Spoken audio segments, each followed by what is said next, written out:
Megilas Esther, chapter 1. This happened in the days of Achashverosh, the same Achashverosh who ruled over 127 provinces from India to Ethiopia. In those days, when King Achashverosh had established his royal throne in the capital Shushan in the 3rd year of his reign, he made a feast for all his ministers and courtiers, the army of Persia and Media, the nobility and the provincial ministers in his service. For many days he displayed the glorious wealth of his kingdom and the splendid glory of his majesty. 180 days in all. At the end of this time, the king made a week-long feast for the entire population of the capital of Shushan, nobility and commoner alike, in the courtyard of the king's palace garden. There were hangings of white, green, and sky blue held fast by cords of linen and purple wool to silver rods and marble pillars. There were gold and silver divans on floor of alabaster, marble, davar, and soicharis. Drink was served in golden goblets of varied design. The royal wine was in abundance, as befits a king. And the drinking was in proportion, without coercion, for the king had instructed all the stewards of his household to comply with each man's wishes. Queen Vashti likewise made a feast for the women in the royal palace of King Achashverosh. On the 7th day, when the king's heart was merry with wine, he ordered Meumam, Besas, Karvoina, Bigsa, Agvasa, Zesa, and Caracas, the 7 chamberlains who attended King Achashverosh, to bring Vashti before the king wearing the royal crown, to show off her beauty to the people and the ministers, for she was very good looking. But Queen Vashti refused to come at the king's bidding, conveyed by the chamberlains. The king grew furious, and his anger seethed within him.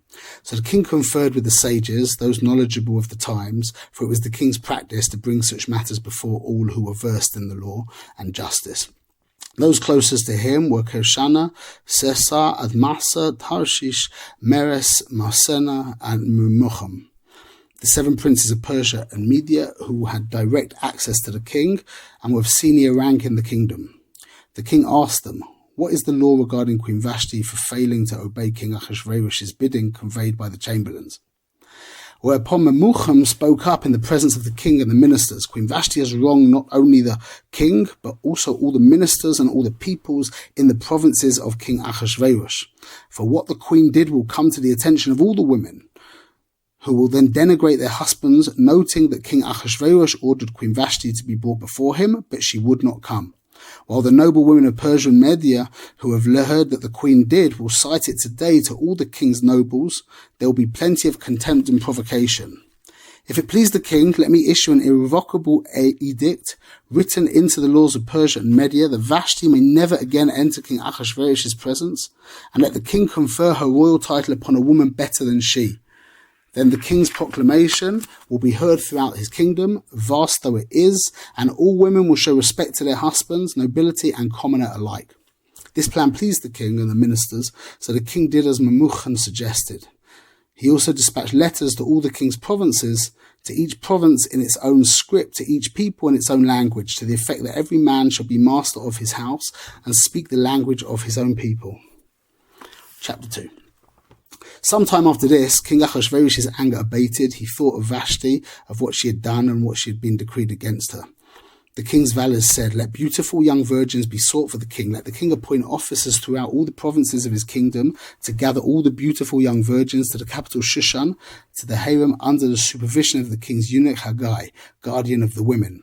Let them be supplied with their cosmetics. Then let the girl who pleases the king, be queen instead of Vashti." This suggestion pleased the king, and he acted upon it.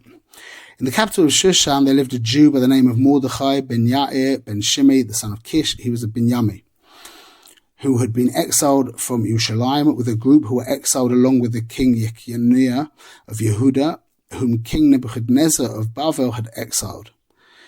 He had raised his cousin Hadassah, also known as Esther, for she had neither father nor mother.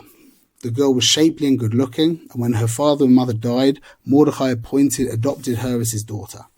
When the king's directive and decree were publicized, and many girls were gathered to the capital Shushan under the supervision of Haggai, Esther was also taken to the king's palace to the care of Haggai, the guardian of the women. The girl pleased him and won his favor, so that he was quick to provide her with her cosmetics and her allotments, and with the 7 servant girls granted her from the king's palace. He also transferred her and her servant girls to the best quarters in the harem. Esther would not divulge her nationality or her birthplace because Mordecai had instructed her not to tell.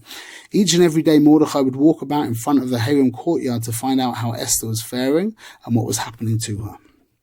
Now, when each girl's turn came to go to King Ahasuerus, following the prescribed 12-month treatment for women, for that was how long their preparation lasted, 6 months in oil and myrrh and 6 months in perfumes and women's cosmetics, after which the girl would go to the king. Whatever she wanted to take with her from the harem to the king's palace would be granted her. She would arrive in the evening and in the morning leave for a second harem after the supervision of the king's eunuch Shashgaz, guardian of the concubines. She would not come back to the king unless the king desired her, in which case she would be summoned by name. When the turn came for Esther, daughter of Abihail, Mordecai's uncle, whom Mordecai had adopted as his daughter, to go to the king, she did not ask for anything beyond what the king's eunuch Haggai, guardian of the woman, advised. Yet Esther found favour with all who saw her. Esther was taken to King Ahasuerus to the royal palace in the 10th month, which is the month of Tavis, in the 7th year of his reign. The king loved Esther more than any of the other women, and she won his adoration and favour more than any of the virgins. So he set the royal crown on her head and made her queen instead of Vashti. Then the king made a great feast for all his ministers and his courtiers, Esther's feast. He also lowered taxes for the provinces and distributed gifts as befitting a king. When the virgins were gathered a second time, Mordecai sat at the royal gate. Esther still would not divulge her birthplace or her nationality, as Mordecai had instructed her. Esther obeyed Mordecai's bidding, just as when she was in his care. During that time, when Mordecai was sitting at the royal gate, Bigsan and Seresh, two of the king's chamberlains who stood guard at the entrance to the quarters, became angry and plotted to assassinate King Ahasuerus. Mordecai learned of the matter and informed Queen Esther. Esther then reported it to the king in Mordecai's name. The matter was investigated and found to be true, and the two were hanged from the gallows. It was then recorded in the King's Chronicles. Chapter 3. Sometime after this, King Ahasuerus promoted Haman, son of Hamdassa the Agagite, advancing him and seating him higher than all his fellow ministers. All the king's courtiers who were at the royal gate would bow and prostrate themselves to Haman, for thus had the king commanded concerning him. But Mordecai would not bow or prostrate himself. The king's courtiers who were at the royal gate asked Mordecai, "Why do you disobey the king's command?" Finally, after they said this to him day after day, and he did not listen to them, they informed Haman to see whether Mordecai's resolve would hold, for he had explained to them that he was a Jew. When Haman saw that Mordecai would not bow or prostrate himself before him, Haman became filled with rage. But it was beneath him to lay his hands on Mordecai alone, for they had told him Mordecai's nationality. So Haman sought to exterminate all the Jews, Mordecai's people, throughout Ahasuerus' kingdom. In the first month, which is the month of Nisan, in the 12th year of King Ahasuerus' reign, a pour, that is a lot, was cast before Haman. They cast it for every day and for every month, and it came out on the 12th month, which is the month of Adar. Haman said to King Ahasuerus, "There is a certain people scattered and dispersed among the people of all the provinces of your kingdom, whose laws are unlike those of every other people, and who do not obey the king's laws. It is not worthwhile for the king to put up with them. If it please the king, let an edict be issued for their destruction, and I will pay 10,000 silver talents to the functionaries for deposit in the king's treasury." So the king removed his signet ring from his hand and gave it to Haman, son of Hamdassa the Agagite, the oppressor of the Jews. The king said to Haman, "Keep the silver and do with these people as you wish." The king's scribes were summoned on the 13th day of the first month, and an edict was issued exactly as Haman ordered to the king's satraps, the governors of every province, and the nobles of every people. To each province in its own script, and to each people in its own language. It was issued in the name of King Ahasuerus, and sealed with the king's signet ring. Thus letters to destroy, kill, and exterminate all the Jews, young and old, children and women on a single day, the 13th of the 12th month, which is the month of Adar, and to plunder their possessions, were to be dispatched by courier to all the king's provinces. The text of the written document was to be circulated as law in every province, publicly displayed to all peoples, that they should be ready for that day. The courtiers hurried out by order of the king, and the edict was proclaimed in the capital Shushan. The king and Haman sit down to drink while the city of Shushan was in turmoil. Chapter 4. Now Mordecai knew all that had transpired. Mordecai tore his clothes and put on sackcloth and ashes and went through the city crying loudly and bitterly until he came to the royal gate, for no one was permitted to enter the royal gate wearing sackcloth. And in every province, wherever the king's command and edict reached, there was great mourning among the Jews, with fasting, weeping and wailing. Sackcloth and ashes were worn by many. When Esther's servant girls and chamberlains came and told her about it, the queen was greatly distressed. She sent clothing for Mordecai to put on so that he might remove his sackcloth, but he refused. So Esther called for Haskah, one of the king's chamberlains, whom the king had placed at her disposal and ordered him to go to Mordecai to learn the meaning of all this and what it was all about. Haskah went out to Mordecai to promenade in front of the royal gate. Mordecai told him all that had happened to him and about the sum of money that Haman had promised to pay into the king's treasury for the destruction of the Jews. He also gave the written text of the law calling for the destruction which had been circulated in Shushan to show it to Esther and to tell her about it, bidding her to go to the king to appeal to him and plead with him on behalf of the people. Haskah came and told Esther what Mordecai had said. Then Esther told Haskah to return to Mordecai with this message. All the king's courtiers and the people of the king's provinces know that anyone, man or woman who approaches the king in the inner courtyard without having been summoned, there is but one law for him, the death penalty, unless the king extends his golden scepter to him to spare his life. Now I have been invited to come to the king now I have not been invited to come to the king for the last 30 days. When they told Mordecai what Esther had said, Mordecai sent Esther the following reply. Do not think that you, of all the Jews, will escape by being in the king's palace. For if you keep silent at this time, relief and help will come to the Jews from another source, while you and your father's house will perish. And who knows, perhaps it was just for such a time that you became queen. So Esther sent back this answer to Mordecai. Go, gather all the Jews who are in Shushan and fast for my sake. Do not eat or drink for 3 days, night and day, and I and my servant girls will fast likewise.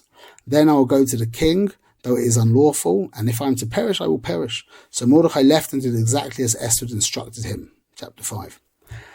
On the 3rd day, Esther donned her royal robes and stood in the inner courtyard of the king's palace, facing the royal chambers.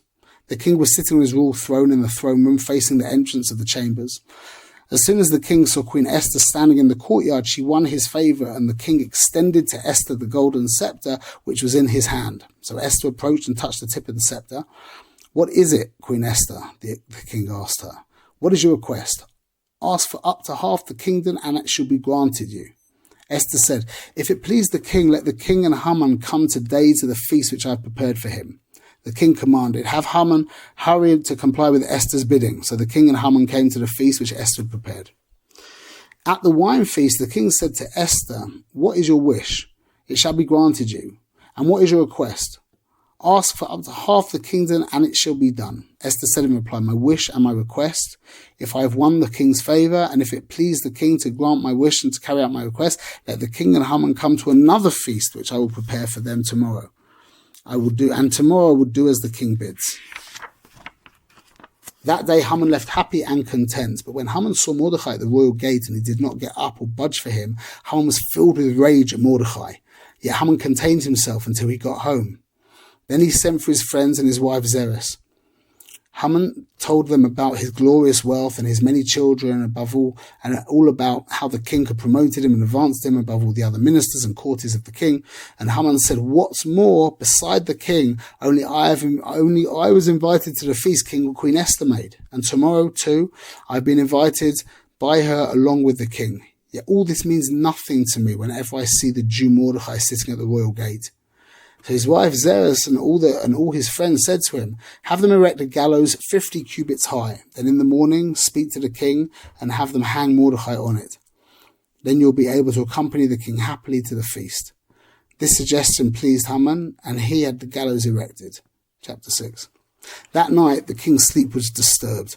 He called for the book of records, the chronicles, to be brought, that they would be read before the king, and it was found written that Mordecai had denounced Bigsan and Zeresh, the king's 2 chamberlains who stood at the entrance to his quarters, who had plotted to assassinate King Ahasuerus. What honor or position has been conferred on Mordecai for this? The king asked. Nothing has been done for him, the king's valets answered. The king asked, Who is in the courtyard? Now Haman had just come to the outer courtyard of the royal chambers to speak to the king about hanging Mordecai on the gallows which he had prepared for him. The king's youths answered him, "It is Haman standing in the courtyard." "Have him come in," the king said. Haman entered, and the king asked him, "What should be done for a man whom the king wishes to honor?" Now Haman thought to himself, "Who would the king wish to honor more than me?" So Haman said to the king, For a man who the king wishes to honor, let them fetch the royal attire worn by the king and the horse ridden by the king, one with the royal crown set on its head. Let the attire of the horse be entrusted to one of the king's most noble ministers, and let them outfit the man whom the king wishes to honor and parade him on the horse through the city promenade, proclaiming, "This is what is done for the man whom the king wishes to honor." The king said to Haman, "Hurry, get the attire and the horse, just as you have proposed, and do this for Mordecai the Jew, who sits at the royal gate. Do not omit a single detail of all you have just mentioned." So Haman took the attire and the horse, and he dressed Mordecai and paraded him through the city promenade, and he proclaimed before him, "This is what is done for the man whom the king wishes to honor." Then Mordecai returned to the royal gate, while Haman rushed home miserable and hiding his face. When Haman told his wife Zeresh and all his friends everything that had happened to him, his advisers and his wife Zeresh said to him, "Since this Mordecai is of Jewish descent, once you have begun to fall before him, you'll never overcome him, but go on falling and falling before him." They were still speaking with him when the king's chamberlains arrived and rushed Haman off to bring him to the feast which Esther had prepared. Chapter 7.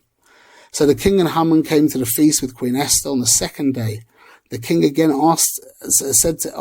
said to Esther at the wine feast, "What is your wish, Queen Esther? It shall be granted you. And what is your request? Ask for up to half the kingdom, and it shall be done." And Queen Esther said in reply, "If I have won your majesty's favour, and if it please the king, let my life be granted me as my wish, and my people as my request. For I and my people have been sold, to be destroyed, killed, and exterminated. Had we only been sold as slaves and maidservants, I would have kept silent, but the trouble would not have been worth the king's bother." "Who is he?" King Ahasuerus demanded of Queen Esther. "Which is the one who has dared to do such a thing?" "The oppressor and the enemy," said Esther, "is this evil Haman." And Haman cringed in fear before the king and queen. The king arose in a rage from the wine feast and went out to the palace garden. Haman, meanwhile, remained to plead with Queen Esther for his life, because she saw that the king had resolved to punish him. When the king returned from the palace garden to the hall of the wine feast, he saw that Haman had fallen on the divan where Esther reclined. "Do you even intend to ravish the queen with me in the house?" the king exclaimed. As soon as the king said this, Haman's face blanched. Then Charavona, one of the king's chamberlains, said, "There's more. Standing next to Haman's house is the 50-cubit high gallows which Haman made for Mordecai, the man who spoke up to save the king. Hang him on it," the king ordered. So they hanged Haman on the gallows which he had prepared for Mordecai, and the king's anger was abated. Chapter 8. That same day, King Ahasuerus gave the state of Haman, the oppressors of the Jew, to Queen Esther. Mordecai then presented himself to the king, for Esther had revealed how he was related to her. The king took off his signet ring, which he had taken back from Haman, and gave it to Mordecai. Then Esther appointed Mordecai over Haman's estate. Esther spoke to the king once again. She fell at his feet and wept, pleading with him to undo the evil of Haman the Agagite and his plot, which he had devised against the Jews. The king extended the golden scepter to Esther, and Esther rose and stood before the king. She said, "If it please the king, and if I have won his favour, and the matter is right to the king, and if I am pleasing to him, let orders be issued revoking the letters containing the plot of Haman, son of Hamdassa the Agagite, in which he wrote to exterminate the Jews in all the king's provinces. For how can I bear to watch the evil which will befall my people? How can I bear to see the destruction of those who gave birth to me?" Then King Ahasuerus said to Queen Esther and Mordecai the Jew, "See, I have given Haman's estate to Esther, and he has been hanged on the gallows for attempting to harm the Jews. Now you may write concerning the Jews as you see fit, issuing it in the name of the king and sealing it with the king's signet ring, for an edict written in the name of the king and sealed with the king's signet ring cannot be revoked." The king's scribes were summoned at that time, on the 23rd of the third month, which is the month of Sivan, and an edict was issued exactly as Mordecai ordered to the Jews, the satraps, the governors, and the nobles of 127 provinces from India to Ethiopia. To each province in its own script, and to each people in its own language, and to the Jews in their own script and language. He wrote it in the name of King Ahasuerus and sealed it with the king's signet ring. Then he dispatched letters by mounted couriers riding thoroughbreds from the king's own stables to the effect that the king had granted permission to the Jews of every city to organize and defend themselves, to destroy, kill, and exterminate every armed force of any people or province that attacks them, including their children and women, and to plunder their possessions. On a single day in all King Ahasuerus's provinces on the 13th of the 12th month, which is the month of Adar. The text of the written document was to be circulated as law in every province, publicly displayed to all the people, so that the Jews should be ready for that day to avenge themselves against their enemies. The couriers riding the king's thoroughbreds urgently hurried out by order of the king, and the edict was proclaimed in the capital Shushan. Mordecai left the king's presence, dressed in royal attire of sky blue and white, with a large crown of gold and a cloak of fine linen and purple wool. And the city of Shushan rejoiced and was happy. The Jews there enjoyed light and happiness, joy and honor. And in every province and every city where the king's command and edict arrived, there was happiness and joy among the Jews, who celebrated with feast and festival. In addition, many of the common people accepted Judaism, for they were overcome by fear of the Jews. Chapter 9. And so, on the 13th day of the 12th month, which is the month of Adar, when the king's command and edict were to be executed, on the very day the enemies of the Jews hoped to overpower them, the tables were turned, and the Jews overpowered their enemies. The Jews organized themselves in their cities throughout the provinces of King Ahasuerus to attack those who sought their harm, and no one could stand up to them, for all the peoples were overcome by fear of the Jews. And all the nobles of the provinces, the satraps, the governors, and the king's functionaries supported the Jews because they were overcome by fear of Mordecai. For Mordecai was the most influential person in the king's palace, and his fame was spreading through all the provinces. This man Mordecai was becoming more and more powerful. So the Jews struck at their enemies with the sword, killing and destroying, treating their enemies as they pleased. In the capital of Shushan, the Jews killed and exterminated 500 men.